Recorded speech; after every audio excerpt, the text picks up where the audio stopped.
नमस्कार. मी doctor Nilima Shisode, Shri Panchakarma and beauty clinic, Gokhalenagar, Senapati Bapat road, Pune. मधुमेहापासून मुक्ती हेच आपले स्वप्न, भाग 31. आहार मार्गदर्शन, भाग 6.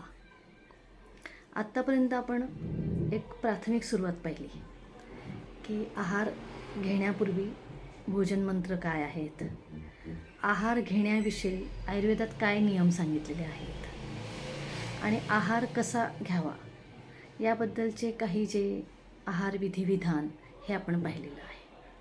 आत्ता आपण थोडं मधुमेहाकडे वळूया. आत्तापर्यंत जे आपण बोललो ते एक थोडं कॉमन स्वरूपाचं असं होतं. आता मधुमेह झालेला आहे. मधुमेह का झालेला आहे हे आपण पाहिलेलं आहे. जर पाहिलेलं नसेल तर मागचे भाग तुम्ही पाहून, मधुमेहाचा मला वाटतं 2-3 भागामध्ये आपण हेतूंचं वर्णन केलेलं आहे. म्हणजे मधुमेह होण्याची काय काय कारणं आहेत ते आपण त्या ठिकाणी सांगितलेलं आहे. तर ते तुम्ही तिथे तो व्हिडिओ पाहून समजून घेऊ शकता. तर ती जी काही कारणं आहेत मधुमेह होण्याची आयुर्वेदात सांगितले, अस्या सुखम स्वप्नसुखम दधिनी ग्राम्योदक अनुपरसा पयांसी नवान्नपानम गुडवैकृतमचं प्रमेह हेतू कफकृच्च सर्व. म्हणजे काय, तर कफ वाढवणारे जे जे अन्नपदार्थ आहे ते सगळे मधुमेहाची निर्मिती करतात.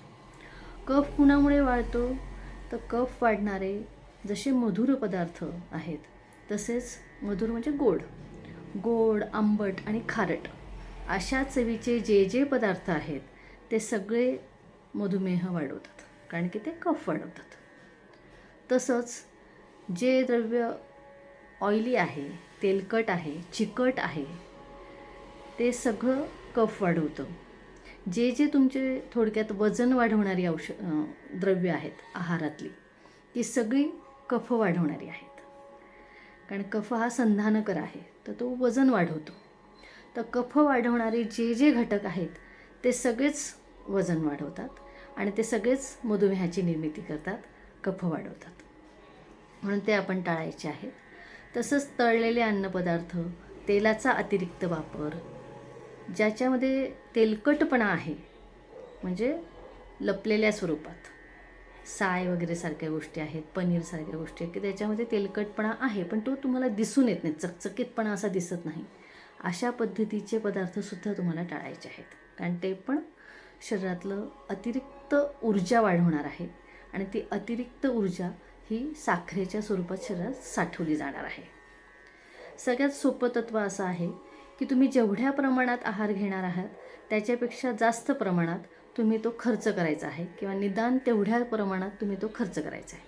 म्हणजे काय होईल, तेवढ्याच प्रमाणात जर तुम्ही तो खर्च केला, आहारातनं मिळणारा उष्मांक किंवा कॅलरीज म्हणूया, तो जर तुम्ही तेवढ्याच प्रमाणात खर्च केला तर काय होणार आहे, आपोआपच तुमची जी शरीरामधलं मेंटेन होणार आहे फॅट, ट्रायग्लिसराईड, कोलेस्ट्रॉल याचं प्रमाण.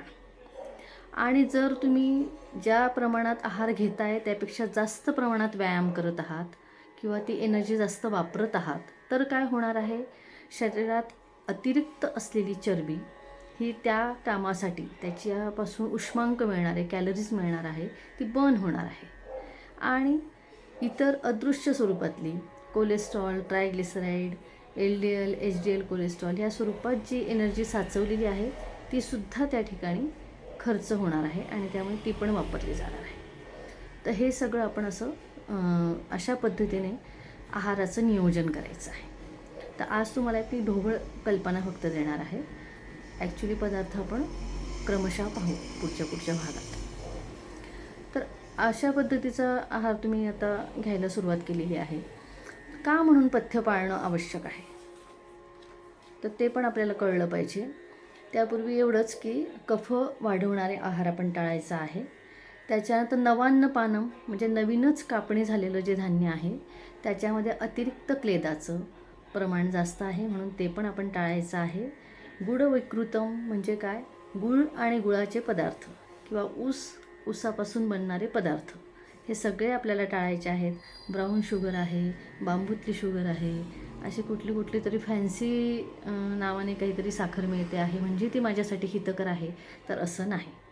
कुठल्याही पद्धतीची साखर वापरायची नाही आहे. त्यापेक्षा तुम्हाला नॅचरल फॉर्ममध्ये फळांमधले असलेली साखर, मध जर प्युअर असेल तर तो असं चालू शकतो. परंतु कुठलीच साखर किंवा गोड पदार्थ हे घ्यायचे नाही आहेत.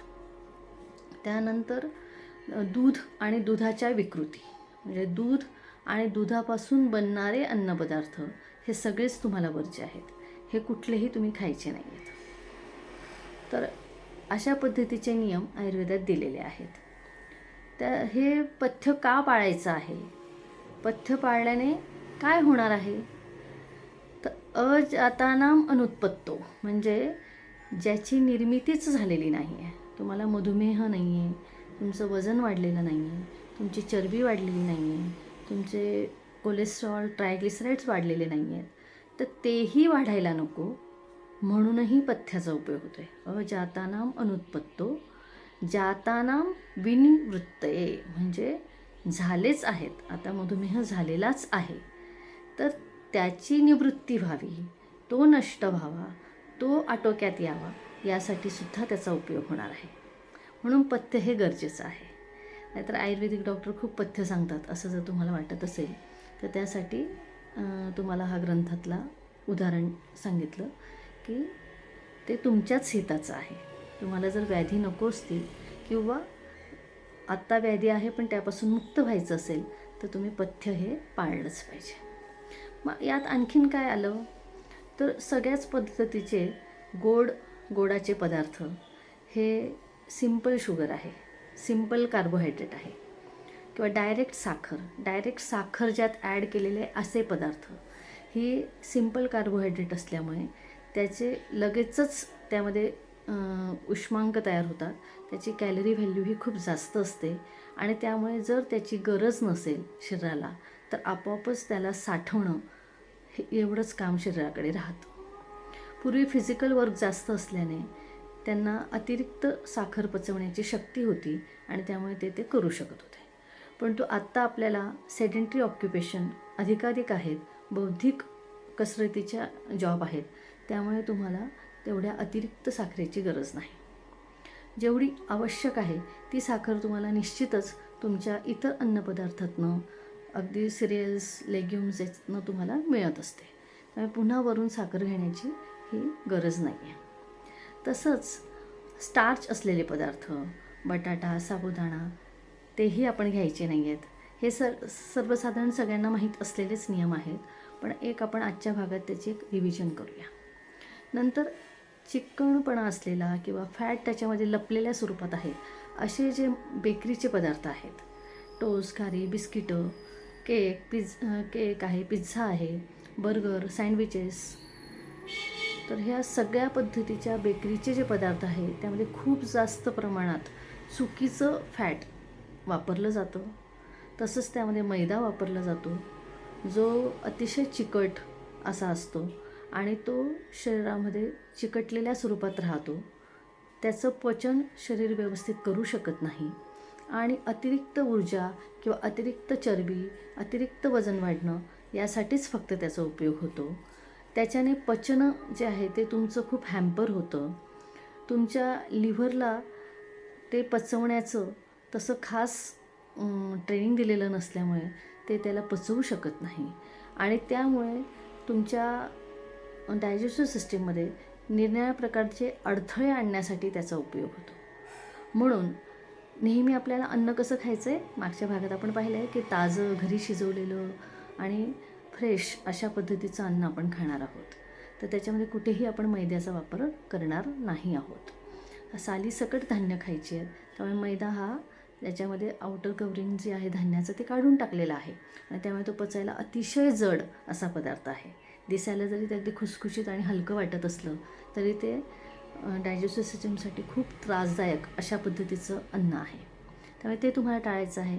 आंबवलेले अन्नपदार्थ जे आहेत, इडली, डोसा, ढोकळा, जिलेबी, तर याच्यात तांदूळ तर आहेच, पण त्याशिवाय त्यात बऱ्याच वेळा तुम्हाला जिलेबी तर मैद्याचीच आहे आणि इतरही जर फक्त तांदळाचे पदार्थ असतात किंवा ते आंबवलेले असतात तर थोडंसं आंबवणं जे आहे त्यामुळे रक्तात त्या प्रत्येक अन्नपदार्थातले काही उपयुक्त घटक हे वाढत असतात.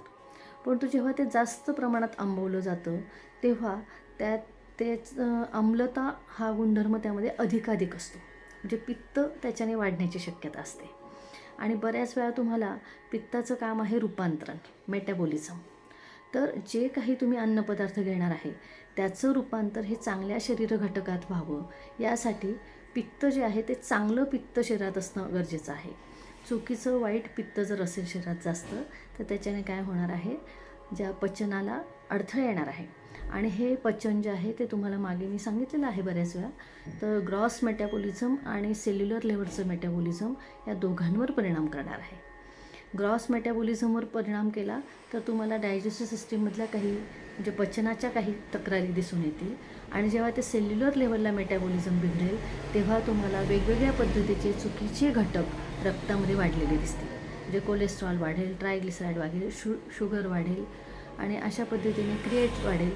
तर अशा पद्धतीने ते अगदी तुमचं पचन जे आहे आणि तुमचं शरीराची स्वास्थ्य जे आहे ते तुमचं बिघडवणार आहेत. त्यामुळे ते तुम्ही टाळायचं आहे, आंबवलेले पदार्थ. तसंच दूध आणि दुधापासून बनलेले पदार्थ जे आहेत ते पण काय आहे, तर ते पण एक प्रकारे साखरेचंच एक वेगळं स्वरूप आहे. म्हणजे त्याच्यापासूनसुद्धा साखरच तयार होणार आहे आणि साखर तयार झाल्यामुळे ती डायरेक्टली तुमच्या रक्तातली साखर वाढवणार आहे. म्हणून कुठलेही दूध आणि दुधाचे पदार्थ घ्यायचे नाहीत. हे एक पहिलं. नंतर हॉटेलमधले पदार्थ, त्यात रंग टाकलेले आहेत, ॲडिटिव्ज टाकलेले आहेत, वेगवेगळे विरुद्ध पद्धतीचे कॉम्बिनेशन्स केलेले आहेत, पंजाबी भाज्या आहेत, टमाट्याची प्युरी आहे, त्यात साय घातलेली आहे. तर अशा पद्धतीची जी विरुद्ध अन्न आयुर्वेदात सांगितलेलं आहे, त्या सगळ्या प्रकारचा आहार जो आहे तो तुमच्या पचनाच्या विकृती तयार करणार आहे आणि म्हणूनच ते तुम्ही घ्यायचं नाही आहे. याशिवाय जे आपण नमकीन्स खातो, वेगवेगळ्या पद्धतीचे चिप्स आहेत किंवा सॉल्टेड काही फरसाण आहे, चाटच्या काही गोष्टी आहेत, तर ह्या सगळ्या तुम्ही टाळायच्या आहेत. कारण की ह्या सगळ्या तुम्हाला माहिती आहे पचनशक्तीवर अतिरिक्त ताण देणाऱ्या आहे. आता पाणीपुरी किंवा काहीतरी आलू चाट किंवा काय अशा काही ज्या गोष्टी मिळतात ज्या चटपटीत असतात चवीला, परंतु होतं काय की बऱ्याच वेळा त्यात मैद्याचा वापर असतो. इव्हन स्वीट्ससुद्धा आता हल्ली फॅन्सी स्वीट्स बनवले जातात आणि त्यातही बऱ्याच वेळा काय असतं की मैदा आणि शुगरचं कॉम्बिनेशन असतं. तर त्यामुळे ह्या सगळ्या पद्धतीच्या आहार पदार्थांना, ज्या बाहेरून चटपटीत दिसत आहेत, दिसायला आकर्षक आहेत, परंतु त्यातले घटक जे आहेत ते अतिशय चुकीचे आहेत. तर हे सगळे अन्नपदार्थ आपण टाळायचे आहेत. जंक फूड वगैरे जे आहे ते तुम्ही टाळायचं आहे. तसंच काय होतं, हल्ली खूप वेळा मॅगी आणि नूडल्स, वेगवेगळ्या प्रकारचे पास्ता हे खाण्याची खूप फॅशन आहे.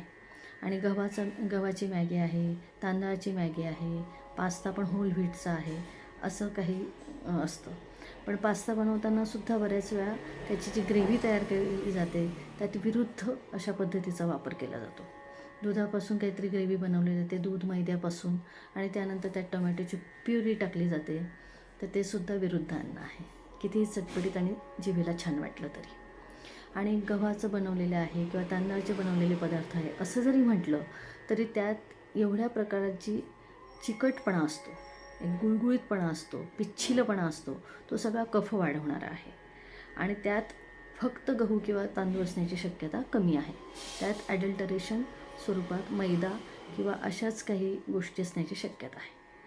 दुसरं एक आहे मका. मका हा सुद्धा अतिशय वाईट पदार्थ आहे, कारण की मक्यामध्ये खूप जास्त प्रमाणात पिष्टमय पदार्थ, स्टार्च आहेत. आणि एक असंही मी ऐकलं की जेव्हा एक डिश बनवली जाते फ्रान्समध्ये की जी फॅटी लिव्हरपासून बनवली जाते, तर ते फॅटी लिव्हर तयार करण्यासाठी बदक जे आहे त्याला मका हा भरपूर तुपामध्ये परतून आणि अशा पद्धतीने तो त्यांना खूप दिवस खाऊ घातला जातो. खूप म्हणजे काय, फक्त 10 ते 14 दिवस. आणि 10 ते 14 दिवस योग्य चांगलं लिव्हर असलेलं ते बदक त्याचं फॅटी लिव्हर तयार होतं. तर 14 दिवसात सकाळ संध्याकाळ फक्त त्याला मका आणि फॅट खाऊ घालून जर फॅटी लिव्हर तयार होत असेल, तर आपण जर ऑन अँड ऑफ मका खात असू कुठल्या ना कुठल्या स्वरूपात आणि त्याच्यामध्ये परत त्याबरोबर ऑइल, चीज वगैरे अशा पदार्थ टाकत असू, तर ते आपल्यासाठी किती धोकेदायक आहे याची तुम्ही कल्पना करा. या सगळ्या गोष्टीने रक्तातलं कोलेस्ट्रॉल, ट्रायग्लिसराईड हे अधिकाधिक वाढणार आहे. त्यातलं हाय डेन्सिटी जे कोलेस्ट्रॉल आहे ते जास्त वाढणार आहे आणि ते अतिशय धोकेदायक अशा पद्धतीचं आहे. त्यामुळे आपल्याला हे पदार्थ टाळणं अतिशय गरजेचं आहे. त्याच्यानंतर बऱ्याच वेळा जे आपण सकाळी हेल्दी स्नॅक्स म्हणून बरेच जणं केलॉग्स, कॉर्नफ्लेक्स किंवा बोर्नव्हिटा, हॉर्लिक्स अशा गोष्टी घेतल्या जातात. दुधात बोर्नव्हिटा, हॉर्लिक्स टाकून किंवा केलॉग्स, चिप्स, चोकोज असं काहीतरी त्यात दूध घालून असं घेतलं जातं. तर काय असतं, केव्हाही तुम्ही फ्रेश धान्य आणि त्याच्यावर काही तुमच्या घरातच स्वयंपाकघरात संस्कार करून काही तुम्ही डिश बनवली तर त्याबद्दल काही हरकत नाही आहे. पण जेव्हा हे टिकवण्यासाठी बनवलं जातं तेव्हा ते खरंच तर हे सगळं शिळान्नच आहे. कारण की ते बनवून बरेच दिवस झालेले असतात आणि त्यानंतर ते आपल्या समोर येतात. त्यामुळे पहिली गोष्ट तर ते शिळं अन्न आहे, त्यामुळे ते वात आणि पित्त दोन्ही वाढवणार आहे.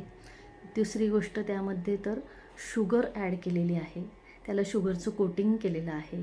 बोर्नव्हिटा किंवा हॉर्लिक्स वगैरे बनवताना सुद्धा शुगर, चॉकलेट वगैरे त्याचा वापर केलेला आहे आणि त्यात तुम्हाला सगळे बॅरियर्स, तुमच्या मेटाबॉलिझमला बॅरियर्स अशा पद्धतीचे घटक त्यामध्ये आहेत. त्यावर वेगवेगळ्या पद्धतीच्या केमिकलचा संस्कार झालेला आहे जो तुमच्यासाठी अजिबात हितकर नाही. म्हणून ready to eat food, ready to eat भाज्या, pack food, ready to eat काही भाज्या बनवायची पाकिटं असतात, फक्त पाण्यात घाला, उकळा आणि भाजी तयार. तर अशा पद्धतीच्या कुठल्याही झटपट रेसिपीजच्या बळी जाऊ नका. सगळं जे अन्नपदार्थ आहे ते तुमच्या स्वयंपाकघरात तुम्ही स्वतः बनवलेले असे आहे. त्यातही आपण शॉर्टकट्स शोधू शकतो की जेणेकरून आपलं काम सुसह्य होईल, आपला अधिकाधिक वेळ स्वयंपाकघरात जाणार नाही, त्याचीही आपण काळजी घेऊ. परंतु तो वेळ वाचवायच्या नादात आपण चुकीचे अन्नपदार्थ खातोय असं मात्र व्हायला नको आहे. आजच्या भागात एवढंच. पुन्हा भेटूया पुढच्या भागात अशाच काही नवीन माहितीसह. नमस्कार. तुम्हाला जर माझ्या चॅनलमधील किंवा माझ्या बोलण्यातील कंटेंट आवडत असेल तर नक्कीच माझ्या यूट्यूब चॅनलला सबस्क्राईब करा. थँक्यू.